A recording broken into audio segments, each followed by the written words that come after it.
so I'm gonna share my screen for y'all.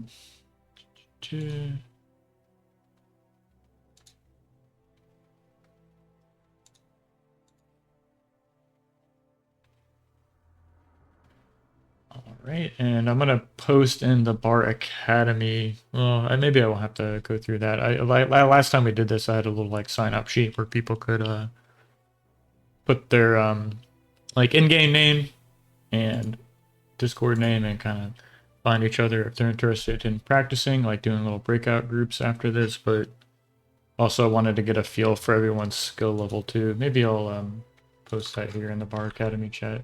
Y'all wouldn't mind, just it's a survey.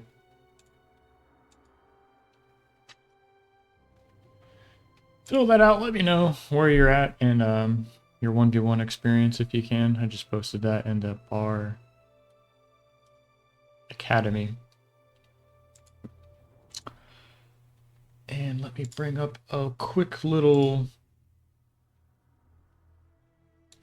presentation for you guys.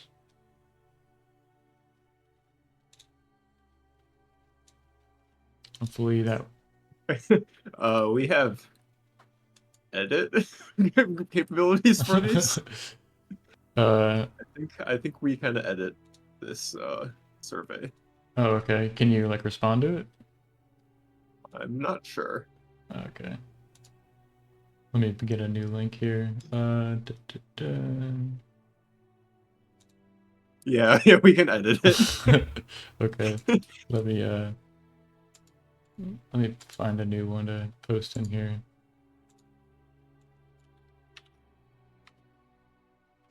How about that?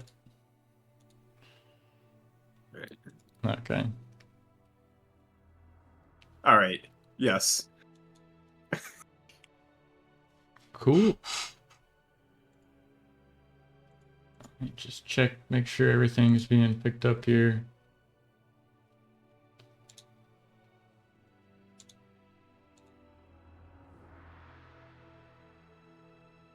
Get started.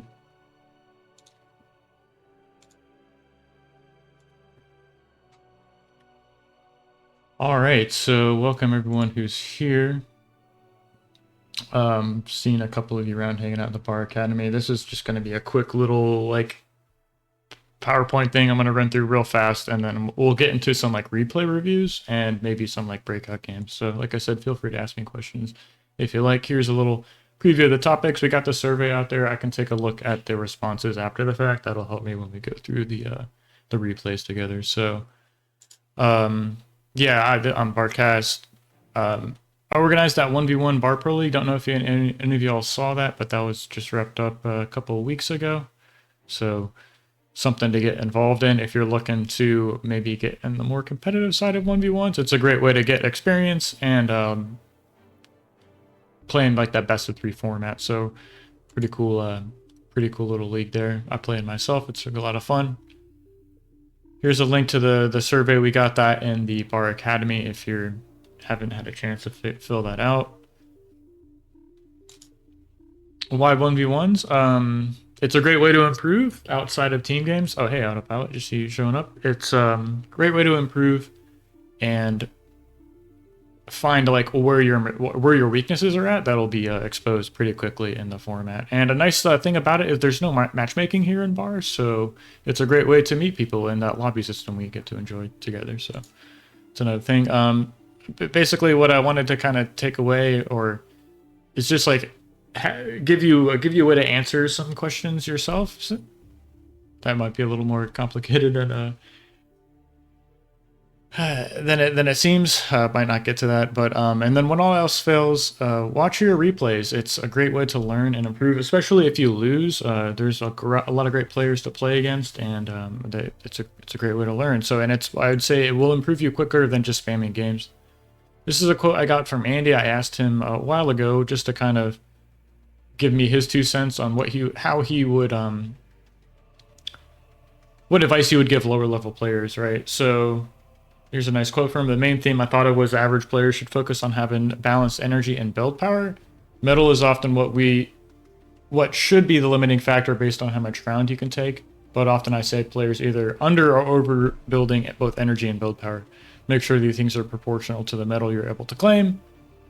Will mean you're able to spend efficiently and give you the most units you have entering the mid game. So basically, it's like this balancing act of build power E and metal. I mean, I'm sure you've experienced this in 8v8s and big team games and whatnot, but in 1v1s, it's a little you'll get like punished more quickly for like not doing one of those efficiently. So in the replay reviews we're going to be doing, we're going to maybe look at the maps just a little bit before we get into the replays, and we'll talk about some of these things like where to expand, where you're going to be hitting with your commander in some games, or what we see players do, sort of the meta, so to speak.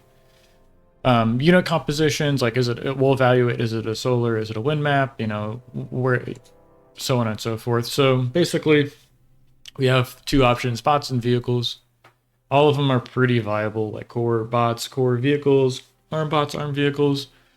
They have their own strengths and weaknesses. I think, shoot, I'm not sure how to go back a page. Is it left arrow?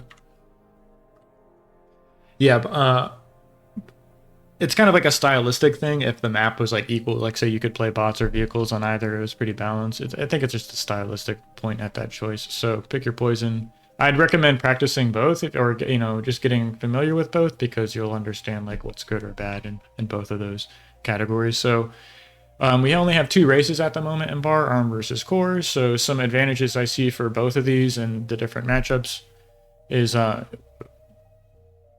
you know, maybe like they're unit specific or faction specific units, right? So like the arm has access to the Banshee, the tier 1 gunship, which is great for surprise air raids. They have the Tick, which is really strong in the bot matchup now. I think we saw a lot of this in the recent 1v1 or past two 1v1 tournaments. Is like arm bots being played more and more by some of the higher level guys. So definitely a style you can work on. Their D-gun actually works, so I'm not sure if you all have experienced this in 8v8s, but yeah, sometimes the core D-gun isn't as reliable as, say, the arm, so just maybe a reason to pick it. And looking at the core techs, they have access to the exploiter, which is kind of like this really efficient way to expand on the map. Does that pull up a exploiter? Yeah, so I'm sure you guys have seen this unit. I'm gonna jump back to that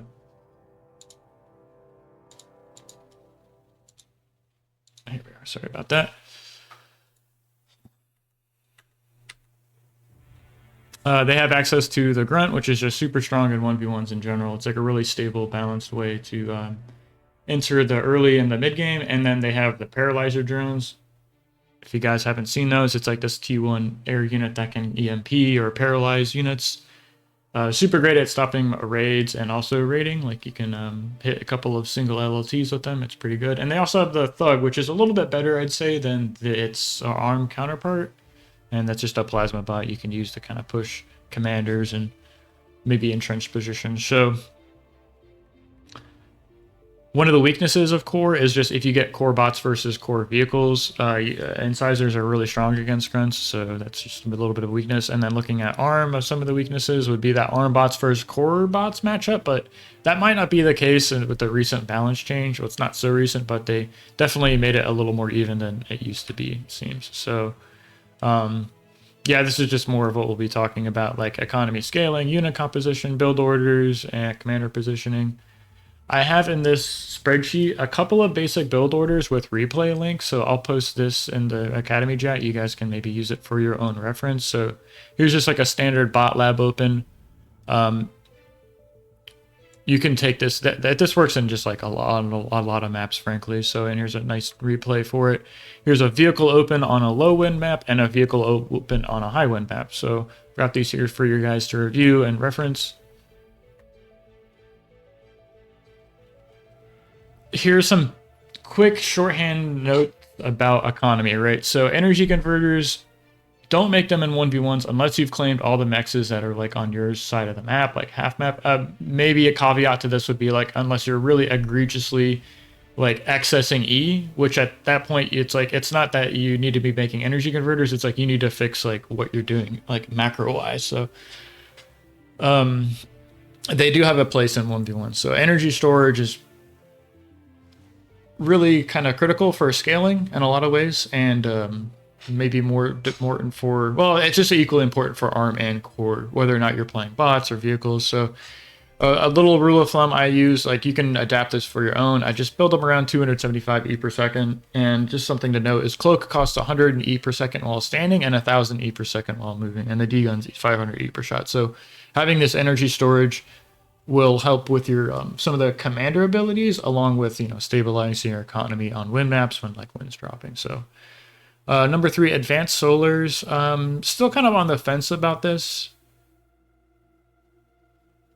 I know like you can get away with like only like scaling wind and making e-storage, but advanced solars maybe have a place. It's just maybe a more reliable way to get your T2 transition. I'm still on the fence about this, but if you are going to build them, have a energy storage already made and have around 400 E per second. And you might want to start thinking about making these on like Core on 14 wind, like scaling E that way with these advanced solars. So another thing to note about just basic economics would be like when your second factory timing would be, think around 30 metal per second, 500 E, and 1k metal in the storage. So something I'll talk about when we're reviewing games is just being aware of your economy bar at the top. That's just something you need to like train yourself to look at and like react appropriately to what's going on, whether or not you have like too much E, too much metal, too few of both, right? So hopefully we'll get a chance to talk about that. One of the more like advanced things in 1v1s is players going second air, right? So you have that an option as yourself. It has a lot of utility like in different areas.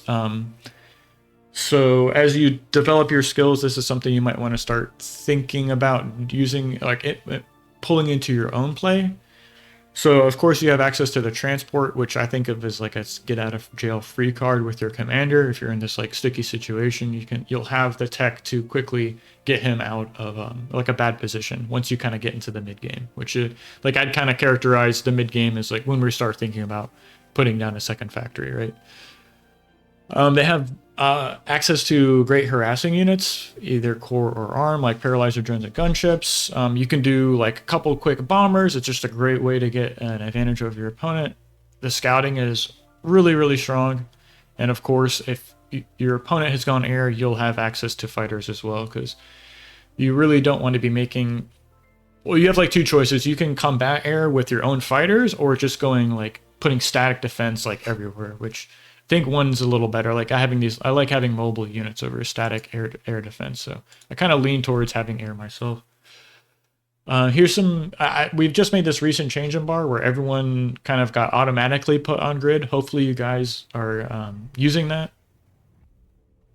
Here's a couple of hotkeys. I think if you're not using them yourselves, you might want to start incorporating these in your play, which is like clear factory Q. I was on G. Patrols on H, which I use a lot for the air lab, making fighter screens and whatnot. The repeat command, which in conjunction with clear Q and repeat is just a great way to like quickly reset your factory, like depending on what situation you're in, and then kind of go back to doing something else. And then of course reclaim is E, and then area reclaim would be like shift E. One thing to know about this repeat command, I kind of wanted to touch on this later, is just like build queues in your bot lab factory should be different at different times in the game, right? So you can set up like 5 grunts, 1 con in the very early game, have that on repeat. Once you get more into like the early mid game, something like that, maybe 6 grunts, 1 resbot, 1 AA on repeat. And later on in the game, 10 grunts, 3 resbots, 1 AA. So just maybe something you can think about while you're in different points of the game. But it's a great way to like automatically incorporate like anti-air and res as the game goes on. You'll just keep scaling those up. So that was the end of that. Hopefully you guys didn't fall asleep. It's here for your reference. I'll post it in the Bar Academy so you have access to those build orders. But today we're just going to be looking at this open from this bot lab open from Teddy, excuse me. So you guys have any questions before we move into that?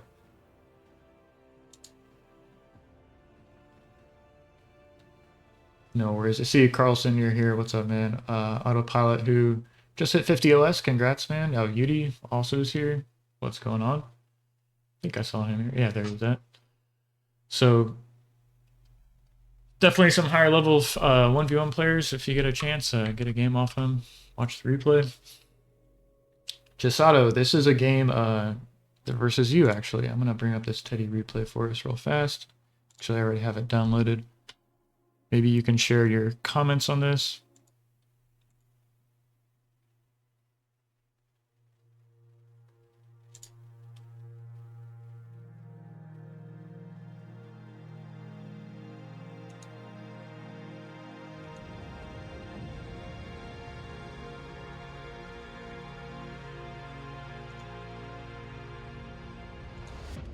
There we go. Oh, Barcast, can you hear me? Yeah, hey. Sorry, I have had mic issues. This is Wokalax. Do you mind putting that replay link in Academy chat if you're able? I'm going to open it on my computer. I'm looking on my Yeah. phone to watch this. Yeah, I can do that right now. Much appreciated. Mm-hmm. This.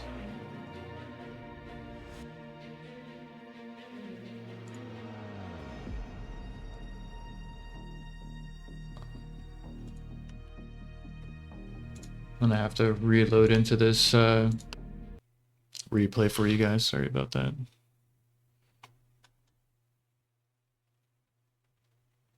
Computer's a little taxed at the moment.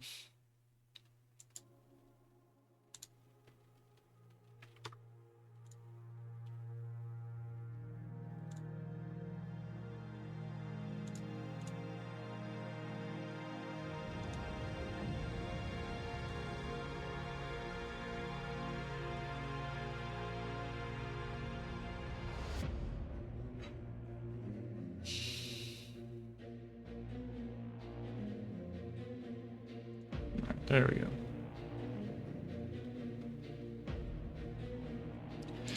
Yeah, so that PowerPoint had a couple of basic opens for you guys. This is one I wanted to look at. Just a ARM bot open, which is becoming more popular now that they have this recent balance change. But before that we do that, just take a look at this map, Canis River, which is a pretty balanced map. We saw a lot of games on it recently. It's pretty fun to play on. It's got these 4 small choke points between either side.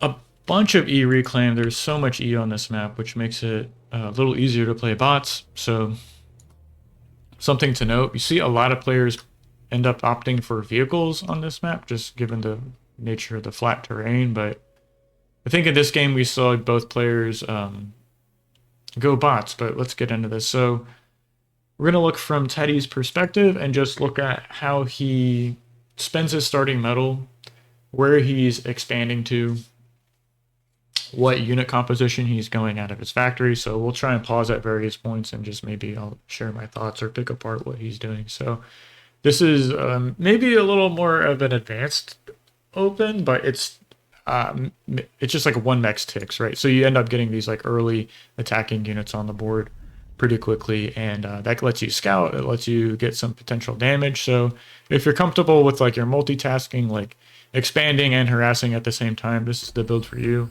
Of course, I can show us maybe a little more safe standard core grunt open if you guys are interested in that. But for now, we're just going to look at this 1 mex into solar wind bot lab. Take a look at the build queue. We're just going to go for 6 ticks straight away, and the commander goes for 2 more wins. And then I think Teddy ends up taking both of these mexes, which if you do go for this 1 mex open, it is important to cap these other 2 mexes as quickly as you can, because metal's important. I think we see Teddy being a little fancy here. He's like going back, moving back and forth between assisting the lab and making these wind turbines come out. Finally, yeah, capping these 2 mexes here. So notice how he's not stalling on E. Wind's holding at 12, so those early wind turbines are paying for themselves really well. This map's got like a weird wind speed, so it's like somewhere between like a wind map and a solar map in some ways. For maybe not so much for ARM, just because their wind turbines are cheaper. I can just pause here and take a look and see what's going on. So what do we have? 6 ticks out on the map. They're all kind of heading across to these different spawning positions. So Teddy's really just looking to find, are there any units heading across the map, or like where is Chisato spawned, his opponent? Continuing to add on a few more wind turbines, and you see like he's not stalling E at the moment, right? So he's not necessarily going to be assisting his factory to get this early con out. He's just trying to have both going, like the commander making E and also the bot lab producing units, right? So it's like drawing a 150% per tick. So he's just trying to equalize that right now by adding on these additional wind turbines. Just pause here for a moment, take it off his player camera. But first con comes out, and this is like a theme we can show and throughout a lot of games, right? In 1v1s, it's like basically you want to like the real like low level analysis is just get some cons out and then protect them, like, you know, take expansions and protect them. So he's got one con coming out here, going to these closest mexes and grabbing those. No LOTs, no radar just yet. And then he's going to be making more ticks, right? So he's got ticks on the other side of the map. He's scouted like there's no units that are coming over here to attack this expanding con, while there's pressure on the other side of the map. So he's got really nice vision here. And he's trying to get a little damage on the other side of the map. Not super important. I think what's more interesting is just like what's going on with these like early units. How is he spending this starting metal? So we got a second con out. This is pretty typical. 3 might be a little greedy in the early game, but 2 is definitely standard. Like, he's not stalling metal at the moment. Teddy is not stalling metal. Could even be adding on a couple of extra wind turbines, but he's just focused on making a bunch of ticks on the moment and really putting the pressure on.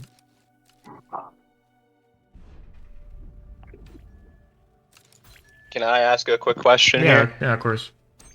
Once you get to their base and see they're running vehicles for the first time, do you think his plan changed at all, or do you want to apply more pressure with more ticks? That's a good question. I think I can't speak for Teddy, but I would be happy to see Chisato over here on this high ground,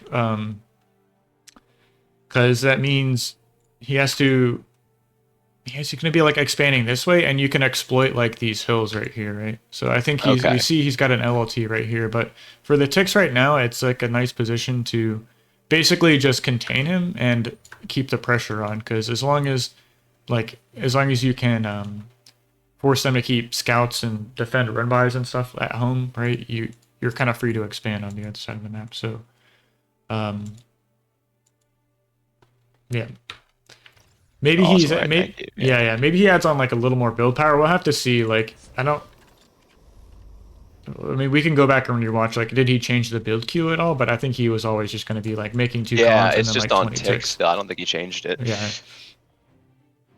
Which is like perfectly fine, right? That's what makes this open really strong. Like, you have a lot of quick units on the field. Like, it's like 3 minutes into the game, right? This is a really nice place to pause and kind of look.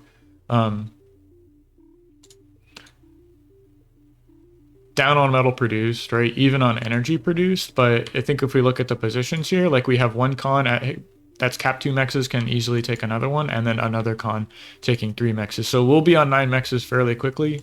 And Chisato is kind of still in the main base. Look, he's lost well, he hasn't lost any mexes, but he's adding on an LOT. I think he ends up moving out with his commander here. But he is actually playing fairly greedy, so this is like interesting play from Chisato, right? He's got these 2 LLTs blocking, like protecting most of his main. Maybe you could like swing back behind around, but he's also being greedy with the build power here too. So like he doesn't have like but three scouts and three cons, right? And as a vehicle player, like 3 cons have more build power than 3 cons as a bot player. So this is kind of the tension between the matchup, right? Bots versus vehicles. Vehicles can have an easier time expanding. And look, he's even forced to add on a third LLT here before moving out of the main base. So looking back at the other side of the map, I think Teddy was trying to get this construction turret out, right? Which is maybe okay for his energy level right now. I mean, he's like just at 170. I think he's going to end up stalling energy before this happens, or before this construction turret finishes, right? So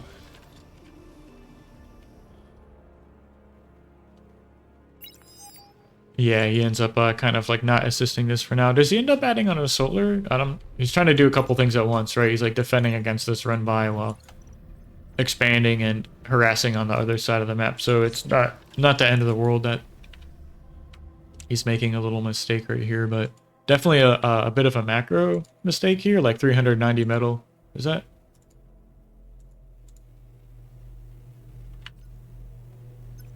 Maybe I don't want to criticize him too hard, but yeah, this is like AFK commander. It finally goes back to assisting there. So yeah, a little bit of a mistake, but we're trying to get this construction turret up, and that's a great time to actually move out of the main base with your commander. You're pretty much replaced the build power, but this is kind of sitting here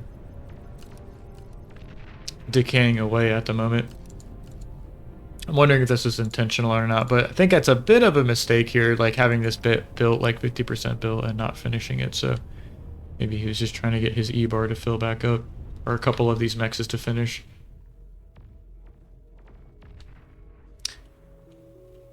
Yeah, and okay, I'll pause it here. So like this is a great way to kind of think about a great example of balancing like build power, energy, and metal from Teddy's perspective. So right now we see he's got like metal in the bank, and he is like not quite stalling on energy, but he has like no energy in the bank, and it's like negative 190 to 193. So what, like just another con has to start building. Maybe this radar goes up and he'd be stalling E. So he's fixing this imbalance in this triangle, right? He has a decent amount of build power and lots of metal, but no E. So the fix is kind of make solars in this position here. Like even though, although wind is really high, commander is not going to draw energy making these solar collectors, right? So this is a great fix, fixing the triangle here of adding on the solar collectors. So, and back to that PowerPoint we looked at earlier, right, or Andy's quote, where it's just like balancing these three resources: energy, metal, and build power. And like metal is pretty much fixed in a way. It's like there's only a certain amount of metal spots on the map. You're only kind of guaranteed, not guaranteed, but like these are like your metal extractors. So you're limited, you're capped in a way to this much metal income. So balancing the other two, E and build power, is a little more important, I'd say, the better you get, because it's just like easy to think, oh, I need to cap all the mexes, right? Like that's kind of straightforward, right? But like balancing the build power and E scaling side of things is where I think a lot of players could improve on, myself included.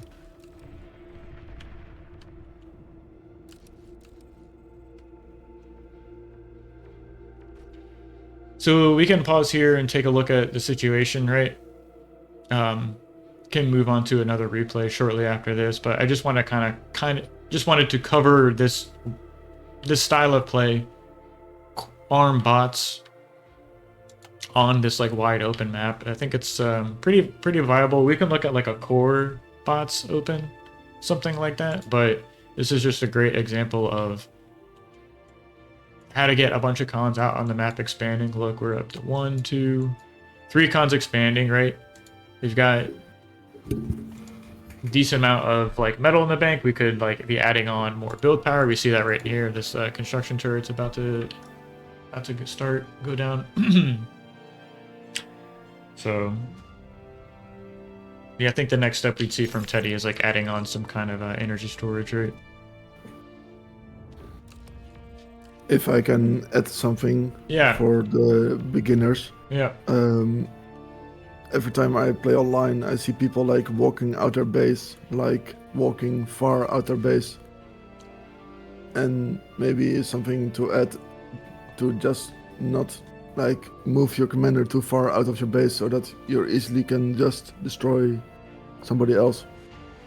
Yeah, that's a great point. You can like, it's a double-edged sword, right? Using the commander to move out and expand in the early game can be a good way to move out on the map. It's kind of can protect himself, but at a certain point, it's definitely becomes a liability, right? So Of course, like you'll lose the game if you lose your commander, obviously. So I think that's another stylistic thing we see from players. Those who play more aggressively with the commander and are more like willing to take that risk, and other players who I found out that like using it's like revealing my own tactics, but I don't mind using like little, the little ticks, the little bomb units. If I just start spamming them a little bit, then mostly if the commander is outside, then the enemy is almost guaranteed just that. If you know what I mean. Yeah, it's I'm used to that in my own games. Players players going for the snipe and you're kind of out of position. So it's definitely something to think about. Yeah, good point. Thank you. No problem. I just wanted to add it. If you need to play a game just to show people, then I'm up for it. No problem. Yeah, I was thinking after we maybe do like one more replay review, we can bust out into like some practice games if anyone's interested. Yeah. So actually, let me do that now. So if you like, I can post in the Bar Academy chat a sign-up sheet. Y'all are interested in playing some pickup games after this, I can help you guys find a match. So here in the Bar Academy is a sign-up sheet, a great way to like meet other players. You just fill it out. Normally I don't play that much online. I mostly play with friends, just solo or just try to survive in the onslaught mode. What is that, Raptors or? Yeah, the Raptors or the other. They're just hard to do sometimes. And the problem is most of my friends don't want to play that much, so I try to find new people. Yeah, well, you came to the right place, so. Yep. When I can show you the next thing, then I can turn off my microphone and eat something. Yeah, of course. I just wanted to make this one other comment here. So if you were to kind of take a look at this game state here from Teddy and think about it in terms of like this triangle, right? Build, power, E, and metal. It's like looking at the resource bars. We can see kind of Teddy's kind of in the same situation. He's got 890 metal in the bank. He has a decent amount of build power in his like main base, like the second construction turret's finishing. His commander's still in the main. So really he would be focusing on making E, right? So it's like, hey, wins at 14, right? So could like come over and maybe make a pack of wins next to his factory with his commander. You see another con on the left side of the main is going to be continuing to add on wind turbines as soon as his construction turret finishes. So another thing you could do to maybe fix this, if you're really desperate, is put your construction turret on wait. So like this construction turret is assisting this one, which is drawing like, what, negative 52 per tick, which is basically what we're deficiting and energy right now. So you can, I think I took Y on grid. Yeah, just wait. So just put it on wait until this other construction turret finishes, or maybe start a solar with your commander and then click on the construction turret and assist the solar. Because right now this construction turret really isn't using its build power right now. So that's a little like macro fix Teddy could be making at the moment. I think I see in the chat here we had a question. What determines the build order in which player picks their commander? Corey chimes in here, depends on the draft mode. Oh, okay, so he's asking about team games here. So yeah, so that'll end this replay. Let me bring up another one for you guys. I think I had one more downloaded to look at. Yeah, it's this Chisato versus Alt F4. Make sure this is getting picked up by OBS.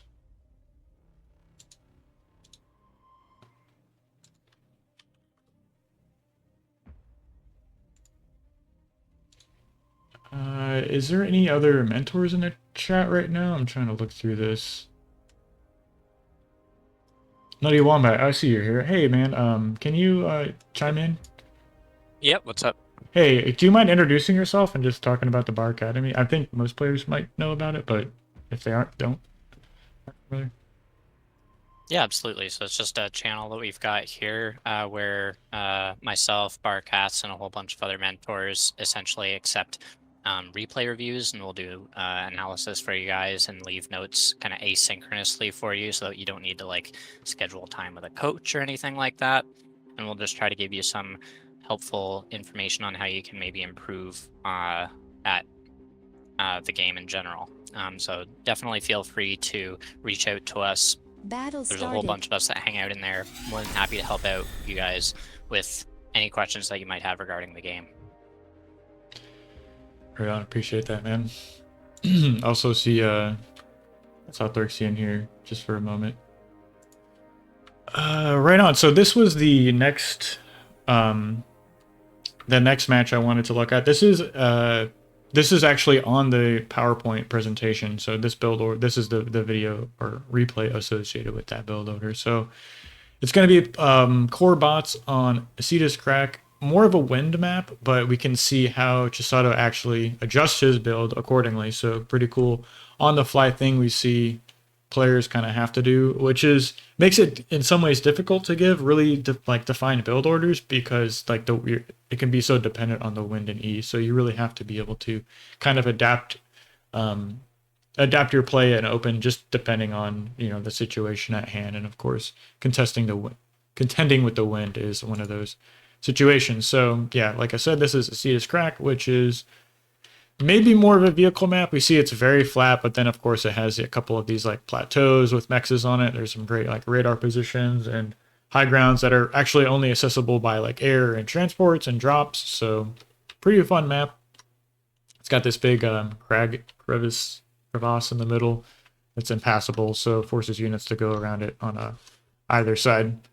So there was a starting position like this, we have a couple options as far as like where to spawn goes. We see Chisato chose to spawn at this more forward position, which has a couple of advantages and perhaps disadvantages. One of them, of course, is like you have like a shorter rush distance to your opponent, which is nice. Also, I like how the units that are coming out of your factory and onto the battlefield are in a way protecting where you're going to be expanding to, which is like kind of behind your base and then in front of it at first. So kind of protecting where you're expanding to.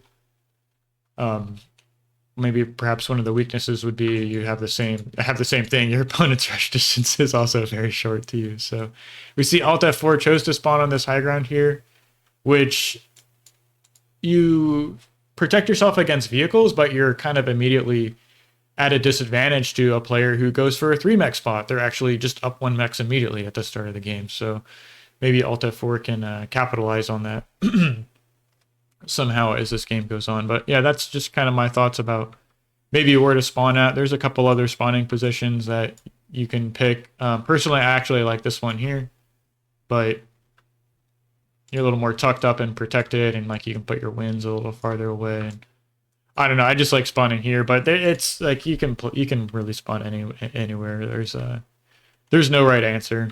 Maybe there is, who knows. But yeah, let's get into the replay. So here we are.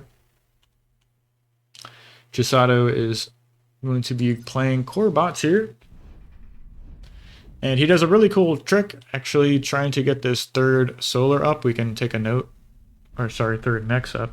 So if you do the 3-mech start stalling energy right at the end, so he makes a solar and then taps the mechs and finishes it to kind of avoid stalling energy. Another thing you can do is just set your commander on low priority to get while this third mechs finishes, and then turn it back on high priority, and you just won't stall energy. But so gonna pause it. I'm sure on a 20 wind speed map you would love to be making winds right now, but we see Chisato's actually making solars. He's just contending with the fact that wind is also down, wind's going really low, so he's going to be making 2 solars before his first bot lab. See, he's got that queued up. Notice how he actually made a space there. I'm wondering if that's just so units can kind of more freely move around the main base instead of having like a blocking up against that mechs. So Like on the build order card, you can take a look out of the factory. We have Khan first into 4 grunts Khan, and then I think he's just going to be continuing to make like Khans and grunts. After the factory finishes, what do we do? That's it. Three more wind turbines, which is pretty important. You really want to be able to be scaling E with your commander while your bot lab is making Khans and grunts without stalling energy. So what do we do? We're continuing to add on a couple of wind turbines here. And I would like to note, just when we'll see Chisato going back to assisting the factory. So just keep watching the energy bar in relation to like where the commander's build power is going, right? So what this 4th wind turbine is going to finish, 5th wind turbine, and then yeah, we had like half an E bar, and he uses that to assist out this this Khan. There was also another little interesting micro trick we saw Chisato do, was walk the Khan off of the lab, like behind the lab. Normally when units like come off the lab, they just go to the rally point, kind of like in front of it. But if you select the Khan while it's on the platform and spam click behind the lab, it'll just immediately turn around. So instead of the Khan kind of walking around the factory and going to expand, he just immediately can expand. So just a quick little a way to get extra value, and it's something you'll see a lot of these like 50 OS plus players do that other players don't, is just find like the little extra bits of value where other players might not. So maybe a little bit of a micro mistake here, just not assisting the factory. Kind of funny, one of the observers is calling GG, but not the end of the world. And we see, just like in the previous game, like the whole point in 1v1s, like in the early game, right, is to just get at least like 2 Khans out expanding and then protect them, right? So that's going to be coming out of this factory. What, 2 more grunts and then another Khan. He probably is going to be like expanding this way with a Khan, something like that, and then just having the map presence and awareness to defend them, right? And notice the positioning on this grunt. One is on one side of the main base. One of them is over here protecting this Khan while it's adding this mechs. 3rd grunt comes out between the other 2, so really great control. And yeah, radar just now finishes. So if you recall or need a reminder, the build order is in the PowerPoint, but it was at 3 mexes, 2 solars, bot lab, 5 winds, solar collector, radar, something like that. And notice how we're almost out of starting metal, and this is like a really solid open you can take into a lot of your own games. Pretty much any bot map you want to play on where you have a 3 mech spot, you can use this exact open, right? So you can even do the 2 solar collectors, really, like even if the wind is like high or whatnot. It just you're never going to stall energy. It's just like guaranteed E. You're always going to get the 3 mechs, 2 solars, and bot lab is like a perfectly fine open at lower skill levels. Maybe not at like 50 plus, or it's certainly appropriate for 20, 30, 40 OS players.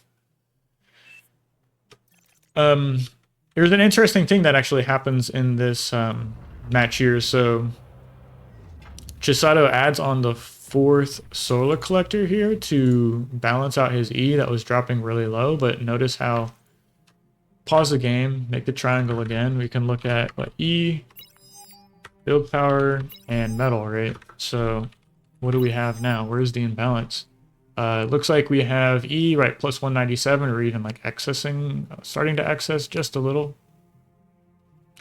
Could be a function of our factory is idle, but we have like E and build power essentially, and obviously we're kind of out of metal, hitting 9 per tick and drawing 3, but I think the fix here would just be reclaiming one of the solars essentially. I think that's what we see Chisato do here shortly enough, is like, yeah, we're accessing E, like maybe we overmade 1 solar just to balance out our early eco, but just a easy way to kind of get a little bit of metal just to reclaim one of those solars. And maybe I can pause here and just make like a broader point, right? So once you're on a stable E income, and like say you have like 1 energy storage, you have like maybe a couple of construction turrets, and you're making wind turbines, right? At this point, you can start thinking about reclaiming reclaiming those basic solars as a way to fix the metal on your metal energy build power triangle. So something we could talk about more, or maybe in future future clinics would just be like scaling and construction turrets and all that, but that's a huge conversation in and of itself. Really, I just wanted to keep this more focused on like basic build orders players can pick up and use in their own games, and get newer players playing 1v1s. So here we are. I'll pause again, take a look at the map. Core bots versus arm bots. I would feel good in this position as the red player. We have two cons forward here, both kind of not pressuring, but just like, excuse me, keeping an eye on where the units are, right? We see a couple of pawns and ticks on the left side. We see a pawn on the right side here, so we know like, hey, those aren't like over here attacking my expanding cons, right? We have this great radar here in the middle of the main base, and look, any units that might be threatening our expanding cons, slipping around here, coming over the hill, coming here, we can react to those with our own grunts. So like the name of the game, like the huge part of like this early game in 1v1s is literally just making cons, capping mexes, and protecting them with radars and grunts. Like that's all you need to be focused on doing. I'd like to point out, like, look at where Chisato's camera's at. It's like not completely zoomed out, but it's straight top down. Now it's like super zoomed out, a little bit of micro zooms in. But yeah, he's just playing zoomed out, and I'm sure he's just watching the mini map in his own camera to make sure these three expanding cons are being protected. Look, instantly we saw those two blue radar signatures come on the map. This immediately starts clicking for them with his own grunts, right? So this is a really nice open. Three cons expanding, not super greedy, maybe leaning more towards greed, but this is just a great way to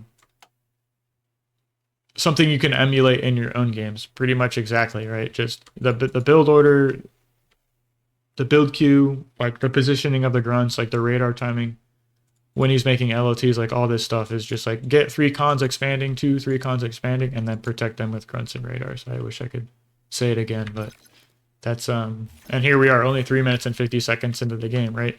We've spent all of our starting metal. We can maybe start thinking about moving out with our commander, but like the main point is like we haven't taken damage, we're expanding, and we've got grunts out. So hopefully that was illuminating. We covered one bot lab open for ARM, bot lab open for core. I think we have the replays in the PowerPoint. I can put that in the description or in the Bar Academy for you guys. Let me add that right now so you can take that away from. Yeah, go ahead. Bark. Oh yeah, can I ask a quick question here? Yeah. The core metal extractors that do damage. Yeah. What are they called again? Exploiters. What's their metal cost? Do you know offhand, or I guess, or when do you start building them as Cortex? I see like. Or do you, if you're in a group of 3 mexes, do you try and build one just to protect all of them? I'm curious. I've never played Cortex with them, but I'm getting jealous of those mexes guarding stuff. So I'm curious how people use them. Yeah, I can answer that in a couple ways, hopefully. So the metal cost offhand, I want to say it's less than 2 LLTs and a metal extractor. So, which is the equivalent like damage in a way, like it's basically like 2 LLTs worth of DPS, right? So okay, so they are a little more efficient in that regard. And these 3 mech spots, like I see Chisato on the map right here is like adding one down here to protect those 3 mexes, but realistically I think I would try and protect everything on the inside of this arc with radars and grunts and maybe like 1 or 2 LLTs, and everything else you could just cap with exploiters. And I think we literally saw Chisato do that in one of his round of 8 games. Maybe you can pull that up. Oop. Barcast, if I may interject. Yeah. An exploiter is about 100 metal more than a guard, than an LLT and a metal extractor separately. But it also has nearly twice the health of both combined. Right. What about the DPS compared to a single LLT and an exploiter?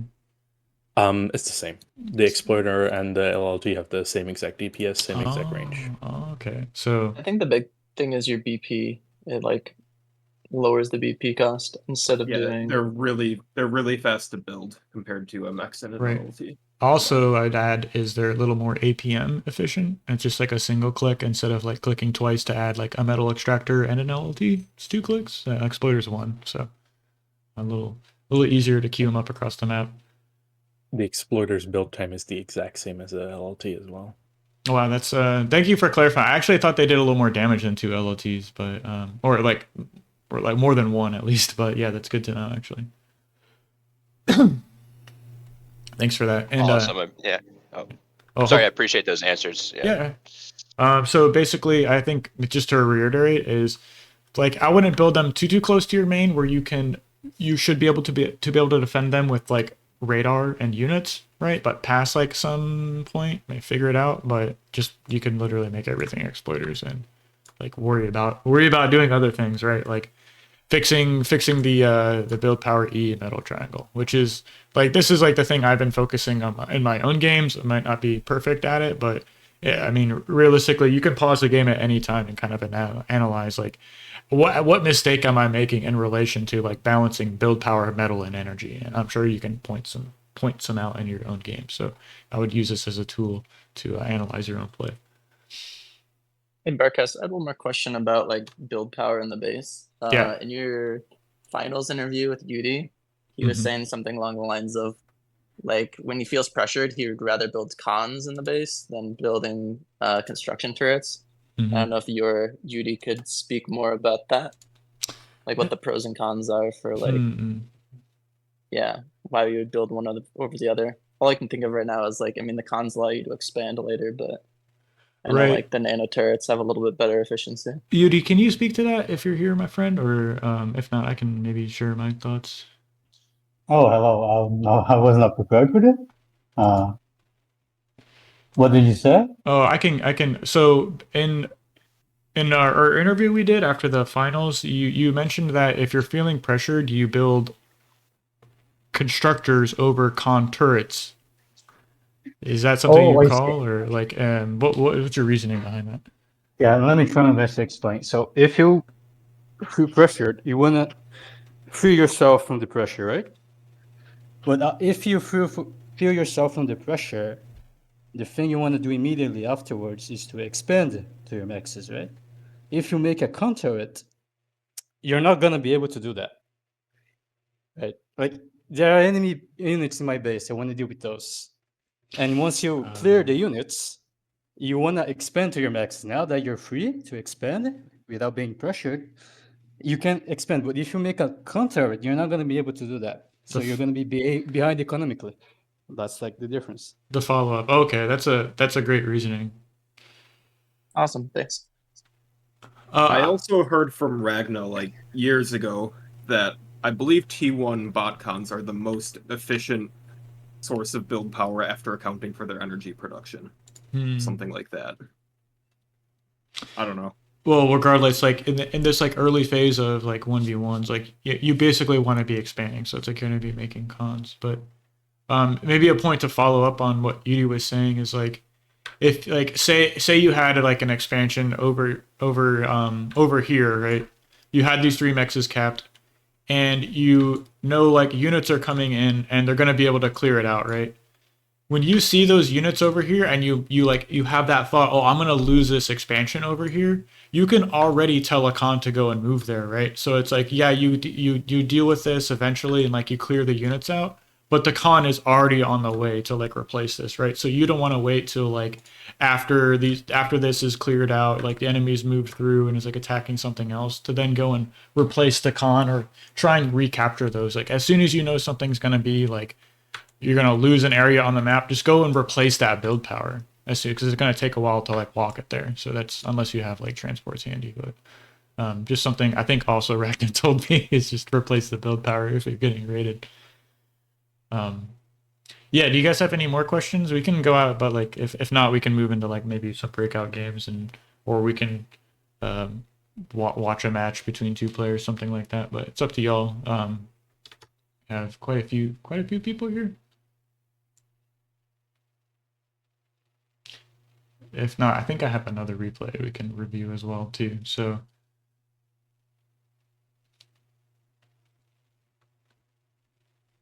how about this? I'll pull up another replay.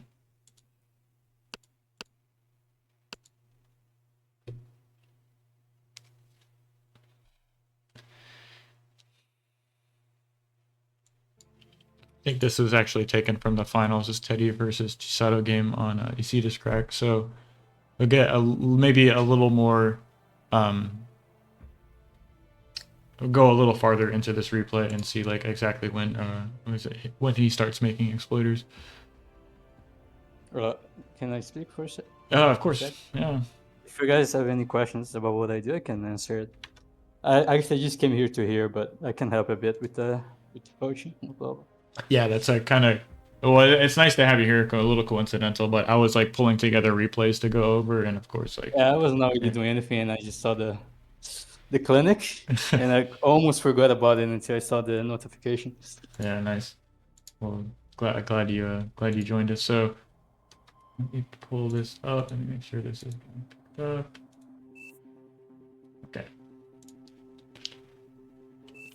Yeah, so here we go. Same map, different opponent, different spawning positions, right? And maybe a little higher stakes. I think that last game was taken from maybe the group stage. This is actually the grand finals of a 1v1 tournament. So it was on the round of 16, this one. This one? Oh, this was round of 16? Grand finals. Yeah, grand finals. Thank you. So yeah, Chisato versus Teddy. Not sure. Actually, oh, you play core. Okay, you play core bots this game, right? I'm thinking back. What did Teddy play this game? We'll have to see. He's actually going core as well. So we can know. I'm not sure. Sorry. No, that's fine. I was gonna say like the wind is different this map, so you see like an adjustment here. It actually goes to. I think you do go to vehicles here. Maybe that's why you make like 2 wins before the 3rd max. Is that something you switch up if you're doing a 3 max bot versus 3 max vehicles? If you make wind on 14, pause for a moment. If you make wind on 14, 1 wind only, you're gonna stall making the 3rd max. If the wind is above 14, you're able to make 1 wind without stalling. Right. 3 max 1 wind without stalling. Right. So if wind is below 14, I always go for a 2nd wind. It's very simple. Yeah, that's a good point. So you would do that either bots or vehicles. It doesn't matter. Yeah. Okay. Do you make 4 wind turbines when you go vehicles? Is that like a standard thing you do? No, you can afford a vehicle lab with 4 winds, right? 4 winds is like the minimum you need in every opening, I would say. Okay. Unless when it goes to 20, then you can make a lab on 2 or 3 winds. With 4, I feel like it's like the safest amount. It's like I always feel good making 4 winds. That's it. I like how you have a little extra E like saved up, so if wind does start tanking, it feels like you can always get the lab up, like so. Mm-hmm. Take a look at the build queue here. So we go 2 scouts first, con, 4 more scouts, con, 4 incisors. So this is really strong vehicle open. As far as like, can I ask what button you hit to show that queue in the game on the factory? Yeah, you hold shift and then hit space. Awesome, thank you so much. Which that reveals, I think if you're in 8v8s, that reveals all of your opponent or your allies' queues as well. So if you want to look and see what your allies doing, yeah, hit shift space. So hot tip. Awesome. Yep. So I like how we went 2 scouts first. It's nice off that 3 max open. And you can just immediately move them across the map and go through these 2 lanes and clear out and see, okay, there's no units coming over here. I can see and scout my opponent.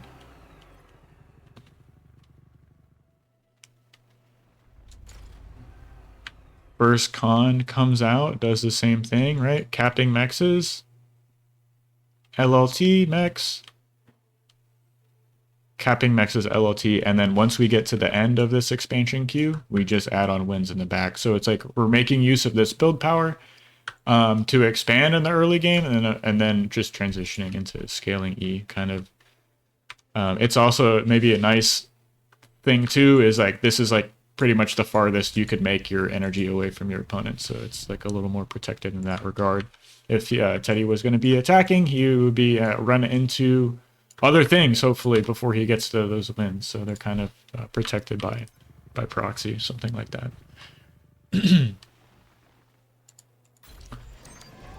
Just like the other game, what is it, 7 wins, we have our radar came up in a pretty similar position, but it's nice to see that all of these lanes are kind of covered, with the exception of like barely right here, you know, something could slip through, but... Just a quick comment, like, if your wind is ever full, always try to rush a raider, because it's like a very easy and quick way of spending your energy if you're excessive. An aggravator, you said? Raider, the raider. Making a raider when your energy bar is full is a quick way to spend your E to avoid accessing, right? Right. Yeah, they're like super expensive on E. Yeah, exactly. 630. Because sometimes it's not a good idea to make wind raider when you're stalling on E, right? And you need the E to make your units and whatever. Mm-hmm. So there's also like the correct timing of making a raider rather than making the raider when you feel like it, right? This is a perfect example of being able to do 2 things at once, but like how much it's not like pressure, it's just like keeping your opponent occupied. Like what, there's 4 scouts on Teddy's side of the map, and like what do we see? 1, 2, 3, 4 grunts on the screen, or Chisato can see 4 grunts, and they're all on Teddy's side of the map. So like what does that mean? Oh, these expanding cons are perfectly free to like cap these mexes, right? So it's like you don't have to be getting damage to do damage, like in a way, right? It's like he's like getting value by keeping his opponent on his side of the map. So like notice how we're not committing to any of these attacks, right? We're just kind of skirting around and scouting. Let's take a look back at the main base. So here, like, we're out of metal, and we have a single con on the factory. I think this might be a good point to maybe move out with the commander. Or we're just gonna start expanding with another con. So it's either or. It's like you want to get more metal income in some way.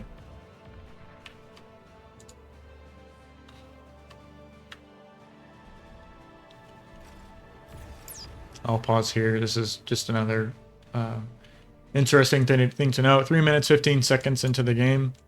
3 cons expanding, right?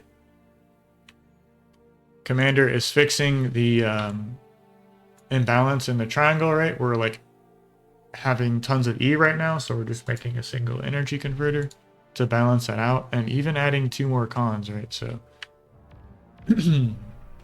using that metal to get some extra build power. And something I don't know if everyone knows, but cons passively generate, or vehicle cons passively generate 10 energy per tick. I had played the game for like a year before I realized cons give you energy per second, so just something to note. Is that just a vehicle, or that's all constructors? Yeah, all constructors. I think air cons do. Like bot cons give you 7, vehicle cons give you 10. Even like engineers do. I think butlers give you like 11 or something. Yeah, twitchers give you something like that. Yeah. Which is not insignificant. Like in the early parts of the game, we have like, you know, it can be a pretty decent increase in energy income, especially on like solar maps. No wind, it could be something to note, or maybe it's a little more impactful, right?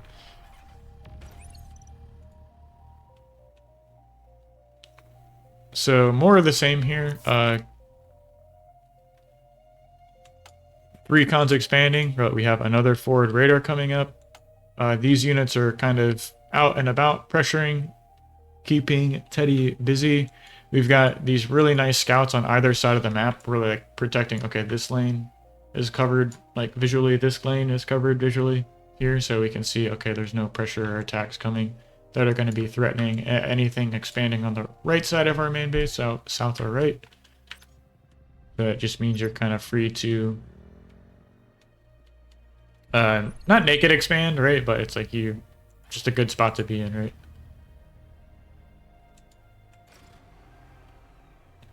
And here we see the first exploiter is coming up over here.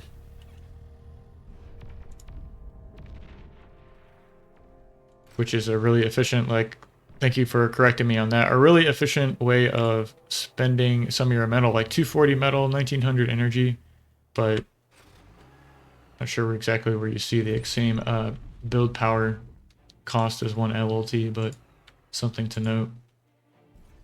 Are you on Grid or Legacy? Yeah, I've been using Grid for a while. If you hold space, it'll show you the detailed unit card, and then you can see the build time cost on it. Okay. I don't know if that works in... It's I for Grid now. I is Oh, the that's right, it is information. I. Okay, thank you. It's the green number. Okay, yeah, 2720. Okay. 2720, yeah, it's exactly the same as an LLT. That's wild. I didn't realize that.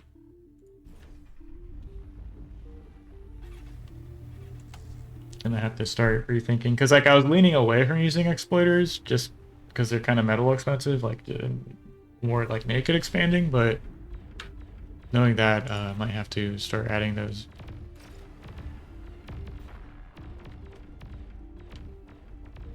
This is like super like this is really good macro. Like metal bar is really low. Energy bar is like -222 a +227, right? So we're like pretty much perfectly balanced on energy and metal and build power. Nice to see. Wind stalling just a moment while like metal's kind of pulling back up. So see Chisada adding on a solar collector with his commander, and then he's going to be expanding towards this right side of the crag.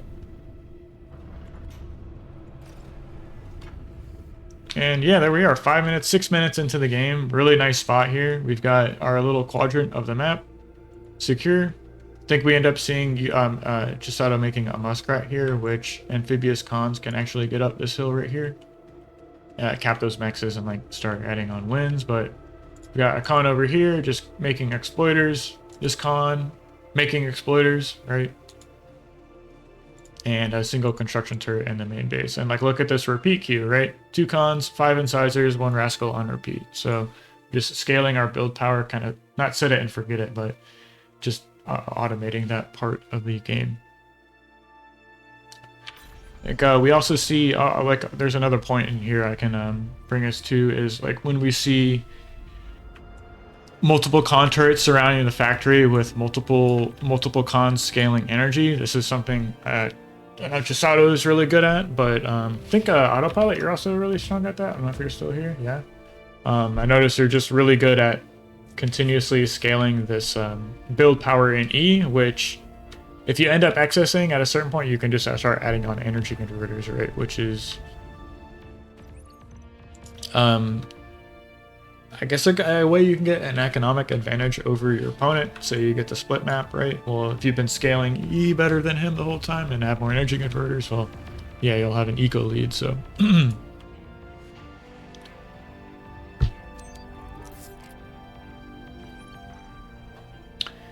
so was that plus 500 energy per second, and you see our first energy storage coming up. I really just want to keep an eye on this main base and see, like, look how we're scaling E and con turrets, right? So what are we at? 2 cons scaling E at the moment. 7 minutes into the game. This build queue got changed to 1 to 5. And now let's pause and just take a look here. What is it? Build power, metal, and energy. It's like this, you just always want to be looking at your metal bar and your energy bar and thinking about like this triangle, right? It's like, what do I have to do with my current like income and resources to make the most efficient like triangle, essentially. I see like, yeah, we have a little extra metal in the bank and we have an energy storage up, so we have some energy. I would be thinking about maybe adding on an extra con turret here, right? It's like you're not at risk of like stalling E. Wind's cooking right now, so that's nice. And yeah, here we go. Another con turret gets added. Another con is going out to expand, but I'm sure we'll see more con scaling energy eventually.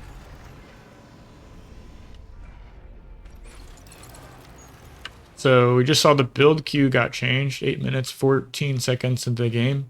Maybe a time to get off of incisor production now that the map is kind of getting more choked up with like units and LLTs, and we actually see Teddy's making his own medium tanks. So perhaps this was just Chisato's response to seeing his opponent making medium tanks, but nice time to transition into that. We also see player view.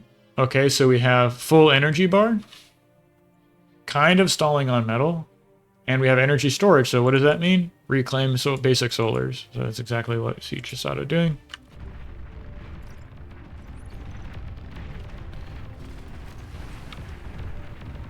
And maybe we can pause here again, like same story, right? Thinking about this triangle. We have 500 metal in the bank, full energy bar, 7,000 in the bank. This is like slam dunk, add on another construction turret, right? So I'm sure we'll see him add one of those on shortly. So you see make an energy converter. So yeah, here's the next con turret.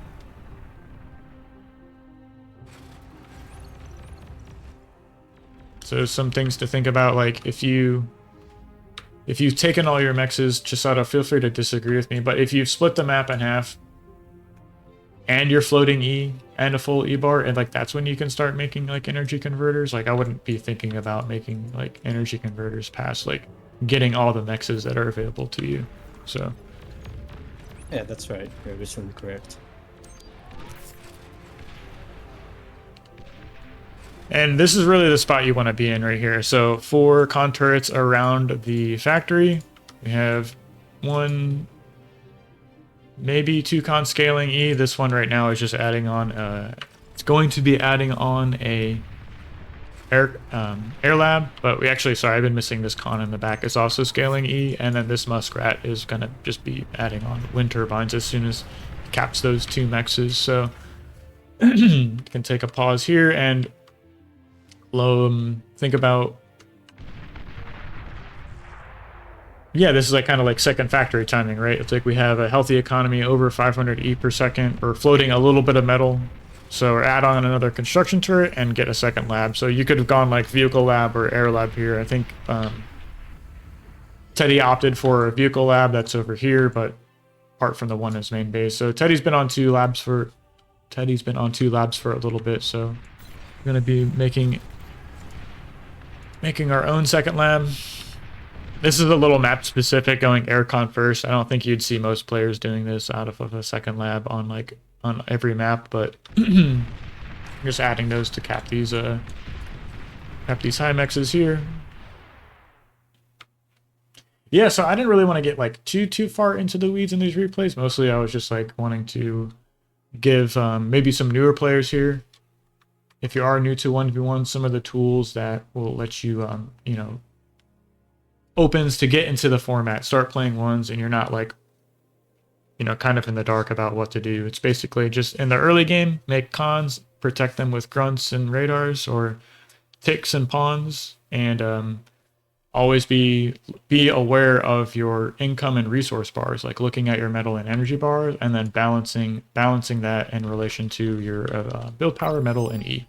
So I think if you guys like, we can break out into some games if you're so interested. Maybe play 1v1, pick someone, or I don't see too many players on this like 1v1 sign up. 1v1 clinics group sign up I put in the academy chat. So Autopilot, you want to play like an unranked game? I know you just made 50. Maybe you can play me if you like. You guys are more than welcome to watch. Maybe after the fact can get some feedback, but yeah, feel free to stick around if you like. I'm out of replays at the moment, actually, so no, that's pretty much the end of my presentation. Yeah, that was awesome. Thanks for putting this on. Definitely appreciate it. yeah, man. Thank you for that. Hope to see you play a game, right? If you enjoyed watching this today, do me the favor of just playing 1v1 against someone, right? So, if you want to get some coaching, stop by the Bar Academy. You post the URL, reach out to just tag @mentor. We'd be happy to help anyone out. Really, it's a great way. It's just a great part of the community. It's a pretty cool, unique thing here in Bar. Apart from just the lobby, the lobby system, right? So I mean, you can just click on any 1v1 lobby, and like there's people hanging out and watching games or playing in them, right? So feel free to jump in, meet some new players, jump in the format. It's a great way to improve for real. It's like anything you're weak at in the game will be quickly illuminated. So if you're looking to improve in Bar, I think it's the format to do it in. So just my 2 cents. If you're not ready for your open skill to go up and down, up or down, Right. you can always turn off ranked if you want to do some practice matches with other people in your own lobbies, or go into lobbies and ask them to turn off ranked. Right. It's your choice. Yeah, I think most players would be happy to do that for you if they knew you were like not anxious about playing, but just concerned about OS. Yeah, so right on. So I think I'm gonna go get lunch, fellas. If we're not gonna break out into games, but I appreciate everyone showing up and listening. This was recorded, so I'm gonna end the recording now and post this on YouTube later. So hopefully, if you want to reference this, feel free to jump back on it. Awesome. Thank you again. Yeah, cheers. Yeah, thank you, you do too, for chiming in and giving us your input there. That was great.